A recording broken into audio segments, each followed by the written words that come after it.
This second walk will focus on the northwest area. Here we find two palaces and a city where we can continue to trace Claret's presence. These are the palaces of El Pardo and El Escorial and the city of Ávila. The itinerary of the walk is as follows. We leave Madrid in the direction of El Pardo and visit the palace. Then in the Sierra Madrileña, we see the monastery of El Escorial. Traveling on the A6, we reach the walled city of Ávila, approach Villa Casatin, and on the way to Madrid, we pass through Navas del Marqués and Valdemorillo. A tour that no one would want to miss once they have arrived in Madrid. Enjoy it! The first palace is just a few kilometers from Madrid, the Palace of El Pardo. The itinerary for El Pardo will be as follows. We visit first the palace and then head to the Christ of El Pardo in the Capuchin convent.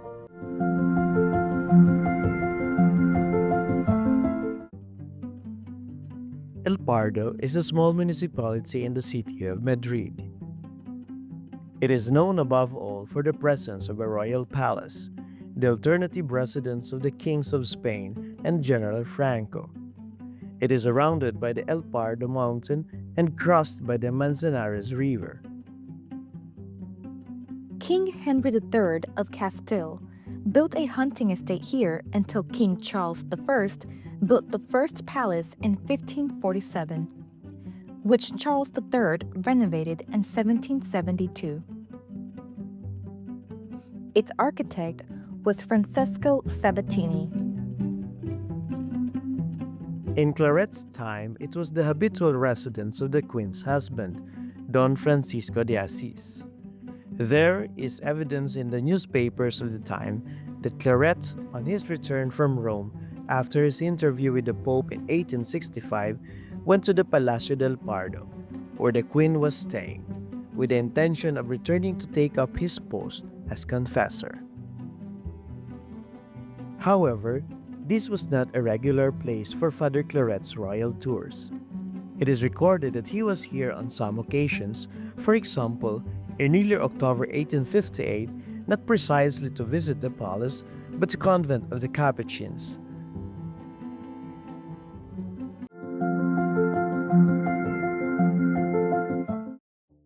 A convent of great devotional tradition for the people of Madrid, which owes its attraction to the presence of the beautiful chapel of the recumbent Christ of Gregorio Hernandez.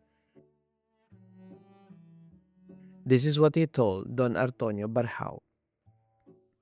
Please tell Father Galdacono that I have been to El Pardo and have visited and encouraged those Capuchin fathers. Nevertheless, let us continue our journey to our more significant Claretian places. First, we will visit the monastery of El Escorial, a monastery palace in which Father Claret played an important role.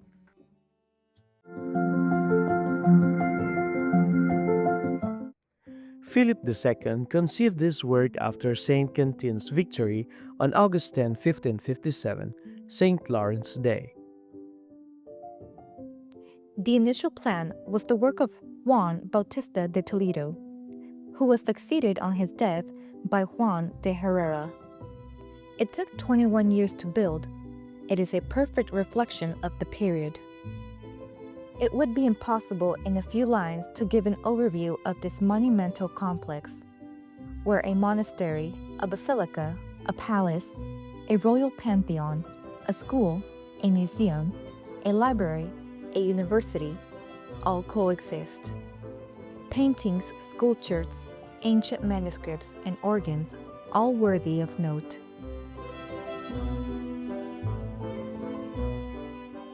Undoubtedly, every Claretian should visit here with an attitude of pilgrimage and encounter, for this is one of the most important enterprises of Saint Anthony Mary Claret.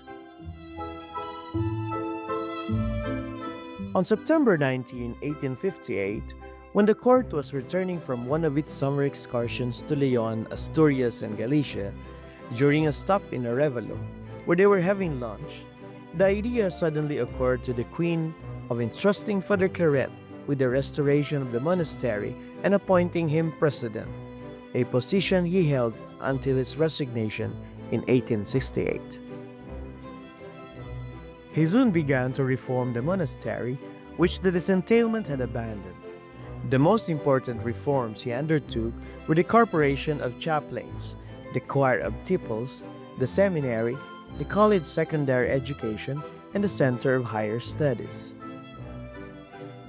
The monastery was also a fertile source of literary inspiration for Claret. Proof of these are the following works: the well-instructed seminarian, the artwork of ecclesiastical chant and songbook, the vocation of children, effective balm.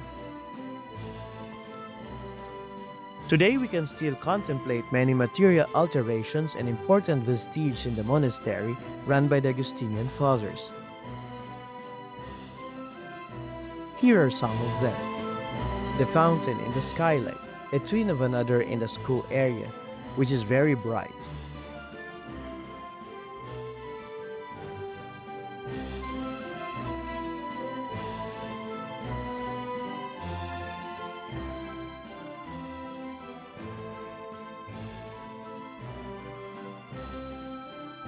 The large dining rooms, still used today by the Augustinian friars, with its two pulpits for reading during meals, the floor with its original coloring. We presume that Claret would have occupied a central place at the main table.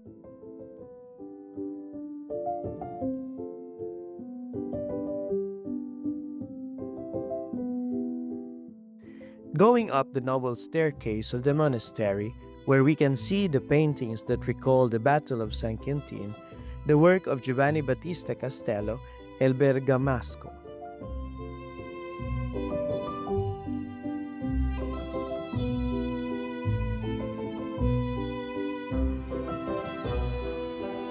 We find the cell area.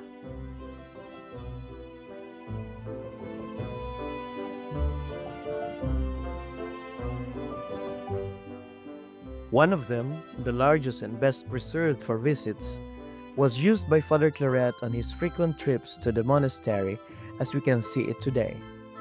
A large workroom with balconies overlooking the garden where he probably wrote some of his books, an alcove where he rested, and at the back a chapel for his long moments of prayer.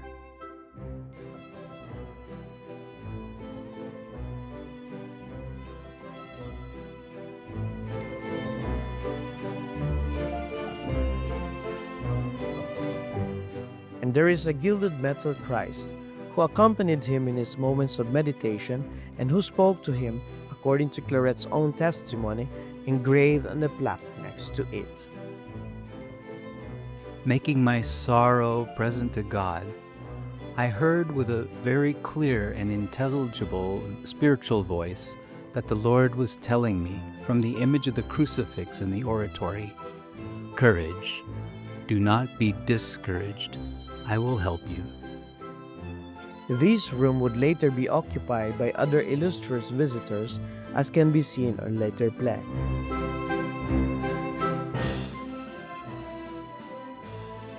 We can still visit Archbishop Claret's library, so called because of the hundreds of books he bought in his religious bookshop for the instruction of priests and seminarians, which is preserved as it was in his time.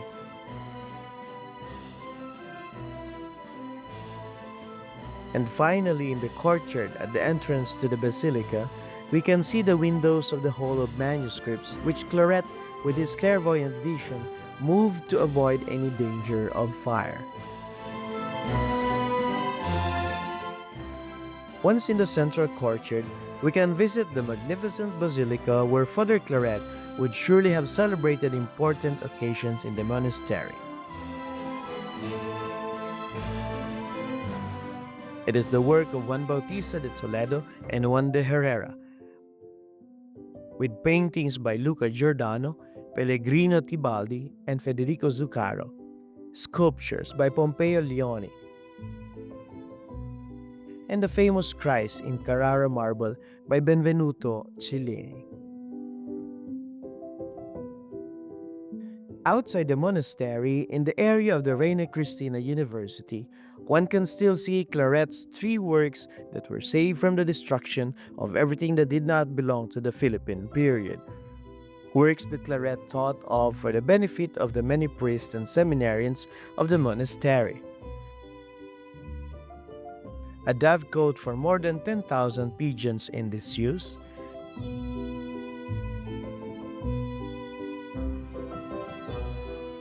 a meal that is very deteriorated nowadays, and an aqueduct that has no current use. For a visit to the museum, the monastery, we could use the tourist guide that Father Claret himself wrote and published in the book Miscellanea Interessante.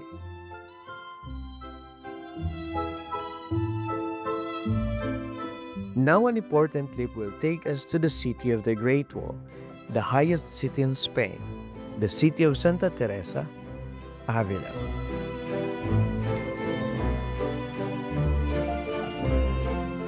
The itinerary in Ávila is as follows.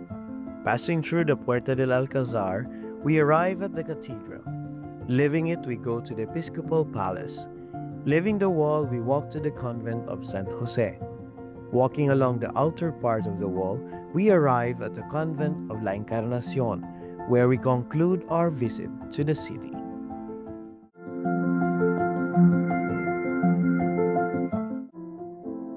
No sé por qué primero 70 y ahora 34, pero bien. It is the highest provincial capital in the country at 1,131 meters above sea level. Founded by the Romans, it later passed to the Visigoths. It finally fell under Muslim rule in the early 8th century. Reconquered in the 11th century by the Christians, it experienced remarkable growth during the 16th century and then declined until the railway was built in the 19th century. The city boasts a complete medieval wall, the Cathedral of El Salvador and the Basilica of San Vicente.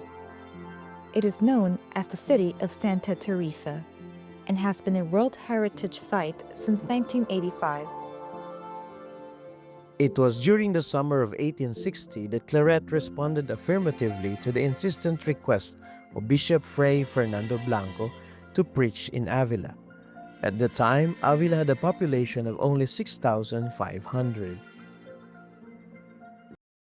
Fray Fernando Blanco wrote to Father Claret on August 6, finalizing some preparations.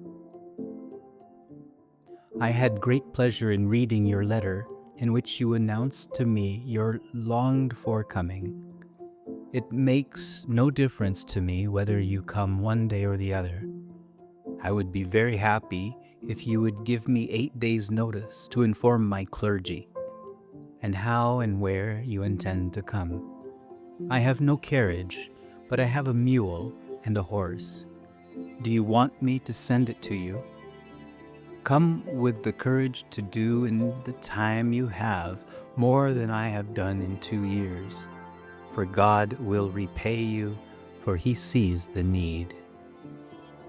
On August 18, he left the La Granja for Ávila and returned on the 30th of the same month.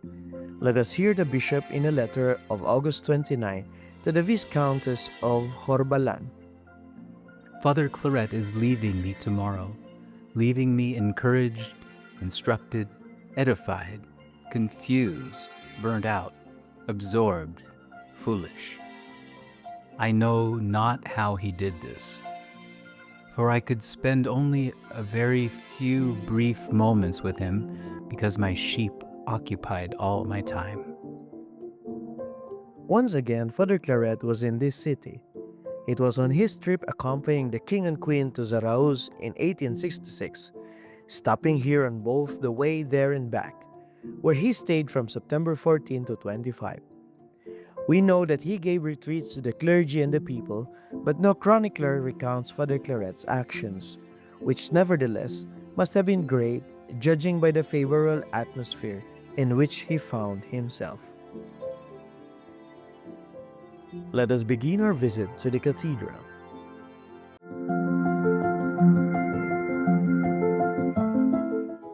It is one of the most representative monuments of the city. The construction began in the 12th century under the direction of the architect Frucol. The main apse is embedded in the defensive wall, thus giving it the status of both a temple and a fortress.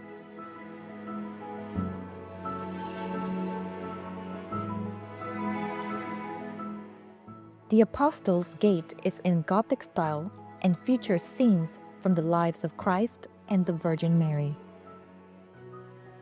In a letter to Maria Paris, he gave a brief account of the mission, which we presume he would have given mainly in the cathedral.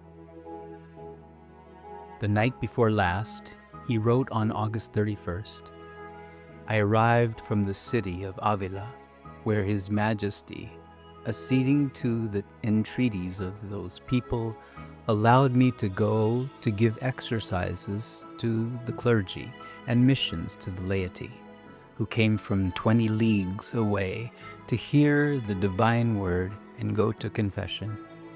It was a blessing from heaven, achieved no doubt by the prayers of Saint Teresa. De la misión en general también hay noticias que reflejan la calidad y magnitud del acontecimiento más que la interesante variedad de sus episodios. Los consigna el mismo Fray Fernando Blanco, conmovido por aquella prodigiosa actuación evangélica. Solo transcribimos aquí algún párrafo significativo. Dearest diocesan clergy, God has sent us an angel for our salvation. How His Excellency and illustrious Father Antonio Maria Claret has carried out his office among us. What effects the voice of God produced in your souls from His pure and eloquent lips. You know it, you feel it. I confess to you, my beloved, that I seem to have felt on this occasion something of that amorous torment of which our enlightened patroness said, speaking of the favors she received from God. To see me receive mercies again, repaying so badly those I have received, is a kind of terrible torment for me. Let's now approach the episcopal palace.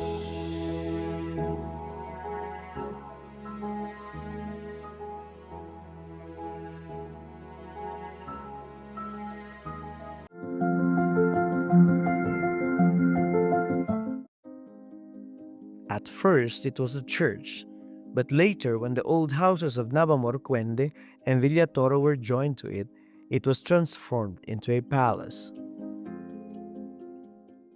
On the pediment of the entrance door to the episcopal palace, located to the west of the previous one, there is a coat of arms that could belong to the Bishop of Ávila, Francisco Gamarra, who consecrated the church, or to the Bishop Miguel Marino, who had the words "God alone is enough" placed next to it as a motto, taken by the aforementioned prelate from the well-known verse by Saint Teresa. Although we have no written proof, everything suggests that Father Claret stayed in this palace during the mission he gave in Ávila in August 1860. In addition, as always, we cannot fail to visit Claret's favorite places, the convents.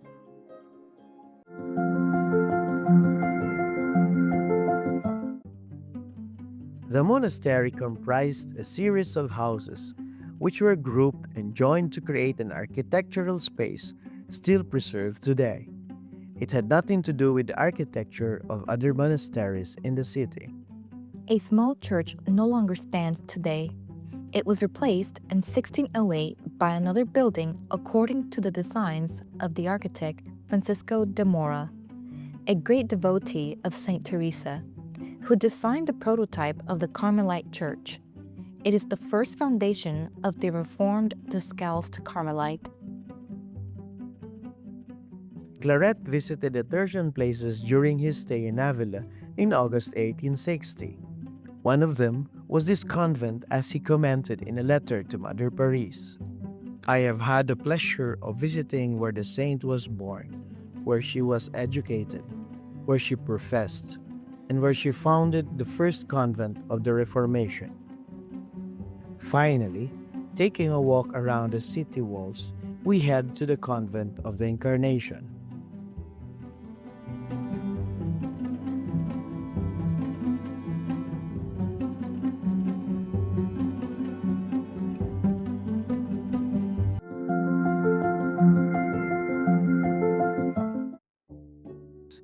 The monastery of the Encarnacion was founded as Beaterio in 1478 in the houses that its founder Elvira González de Medina had next to the Puerta de San Vicente. In 1510, when Miss Beatriz de Guerra was the prioress, the community moved to the current site, previously occupied by a Jewish cemetery, and became vowed nuns. In the 18th century, the church's interior was transformed into a Baroque style.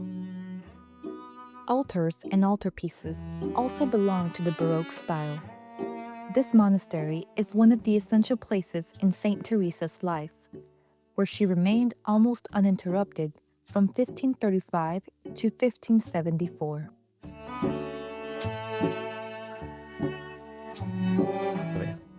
Claret wrote to Mother Paris on August 31, 1860, about his visit to this convent.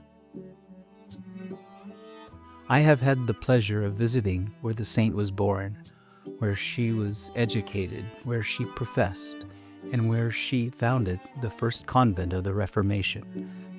I was also in the little room of the Transverberation. In all these places, one could smell the aroma of her virtues. Everything breathes great sanctity. The nun of the Encarnacion comments on his visit to the little room of the Transverberation. This place was abbreviated heaven for a little while for that blessed one who asked everyone to go away and leave him alone. And so he extended his sails into the air of the Holy Spirit, that he alone could tell what happened to him. The nuns mentioned something very special, and he also said this is a holy soul that the angels gave him music. We believe it would be to Mother's sacrament, because on another day he also said to her, "Mother, do not stop going to the Incarnation, so that the saint may show you some kindness." And we still have an oral testimony of Father Claret, obtained from the Bishop of Ávila, to allow him to enter the cloister, accompanied by him. Keeping absolute silence, they went to the orchard and toured the hermitages, praying for a long time in each of them, and more carefully in the one most frequented by Saint Teresa. The Bishop of Ávila followed our venerable father, confused and stupefied to see him so concentrated, engrossed, and as if transposed, as his features revealed. And he addressed this prayer to the Lord: "I would like to be lovingly open. I make his feelings my own, and I ask you what he asks of you." When they had finished their visits to the hermitages, they went to the porter's lodge, and suddenly our venerable father turned to His Excellency the Bishop, embraced him, and deeply moved, exclaimed, "How good God is, Bishop!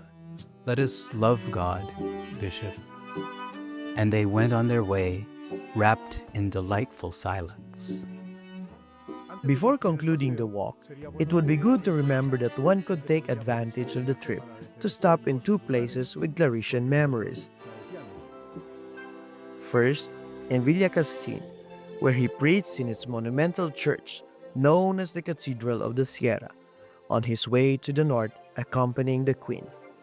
He also took the opportunity to preach in the convent of Santa Clara. And Navas de Marquez, With its imposing castle, its well-known convent of Santo Domingo and San Pablo, and its parish church of San Juan, where Claret gave a mission in March 1861. And finally, Valdemorillo near El Escorial, with its Herrerian church of Nuestra Señora de la Asunción, where Claret preached during Lent 1860, confirming more than 1,000 people. This is the end of today's walk around Madrid, a walk that invites us to discover an itinerant Claret who knew how to leave his palatial confinement to go where the simple people needed him. A Claret who always knew how to be faithful to his identity as an apostolic missionary.